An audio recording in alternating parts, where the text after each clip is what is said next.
မန်လေးသားရေဆိုတာတောက်တာပဲဘာမှလာမငင်းနဲ့မန်လေးလာရင်မန်လေးထားတော့ပဲဒီနေ့ဘာဟောပြောခဲ့ပြောတာပါခုကိုဘီကမန္တလေးမှာတစ်နှစ်တစ်ခါသာကျင်းပတဲ့ Creative Carnival လူငယ်တွေပဲစုံတဲ့လူငယ်ပွဲတွေကိုသွားမယ်ပေါ့နော်မမညွတ်ဒီပွဲသွားမှာလားဆိုတော့ तू ကလည်းသွားမှာတဲ့ကိုဘီပဲချိန်သွားမှာလေကိုဘီနဲ့တူသွားမယ်တဲ့အဲ့ဒါကိုဘီကမနေ့10 နာရီလောက်သွားရအောင်မဆိုတာနဲ့သွားတော့မယ်ပေါ့နော်အကုန်လုံးပြင်ဆင်ပြီးသွားပြီနှာဒီမမညွတ်နဲ့တွေ့မယ်ပေါ့နော်ကဲလိုက်ခင်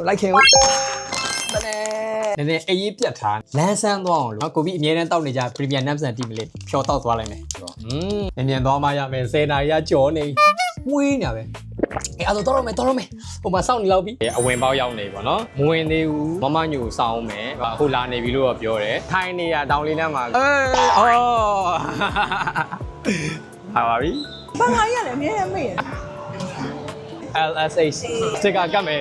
single ပဲကတော့ No walking မောငါစင်ငယ်မဟုတ်လေယောက်ျားကြီးလေ နောက်ကနေကြည့်နေတယ်စားတော့ဆိုင်နေများတယ်အကောင်ထဲမှာတော့ရှိတယ်ဒီနေ့ဘာဟောပြောခဲ့ပြောတာပါစားတယောက်ကဝင်းကြီးဝက်လာပြဟာဘူးလူရဲများတယ်ပေါ့နော်ဗာလဲတော့မသိဘူးနာမွန်စီကိုဘီနဲ့တော့တစ်ခေါက် collab လုပ်ဘူးရဲ့တစ်ခေါက်မဟုတ်သုံးပုံလောင်ပြီးလုပ်ဘူးရဲ့လဲမလားမကွဲလဲမလားလဲမယ်လားကတ်ကိုမကတ်ထားဘူးလားဘာပြန်မင်းမလို့မင်းမလို့ကြံနေသိတယ်မန်လေးသားရေဆိုတာတောက်တာပဲဘာမှလာမငင်းနဲ့မန်လေးလာရင်မန်လေးထားတော့မယ်ဟုတ်လားကျေးဇူးပါတယ်ခင်ဗျာဆွဲနေ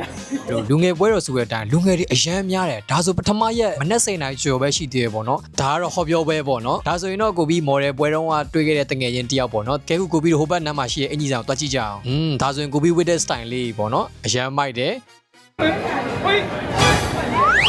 ဒါကတော့ညီမလေးရှင်းတဲ့စုံကျဲမတ်တရားပေါ့နော်ဒါပထမဆုံးတွေ့ဘူးတာပဲရှက်ပွဲမှာတော့လည်းစုံမှုတယ်တဲ့ကိုဘီနဲ့ကတော့မတွေ့ဖြစ်လိုက်ဘူးအဲ့ဒီတော့ကဒါကကိုဘီကိုရှိုးမှာလည်းအားပေးတယ်ဆိုတဲ့ကိုပေါ့နော်အဲ့ဒီလိုနဲ့ကိုဘီတို့ပွဲစီစဉ်တဲ့သူအမအကိုတွေနဲ့တွေ့ပြီးတော့စကားတွေလည်းပြောဖြစ်သေးတယ်ဒါကတော့ဒီဘော့မှာတစ်ဖြက်ပြီးတော့နားထောင်ပြီးတော့ကိုဘီတို့အဲ့နဲ့အကုန်လုံးပတ်ကြည့်ခဲ့ပါသေးတယ်နောက်ဆုံးမှာတော့ Theology ကပိုင်ခြင်းနဲ့စကားပြောပြင်းနဲ့ Creative Carnival ပွဲစဉ်ကနေကိုဘီတို့ပြန်ခဲ့လိုက်တယ်ပေါ့နော်အရန်ကြိုက်တယ် Theology အဓိကငါချိတ်အရန်ကြိုက်တယ်ဒီရဆို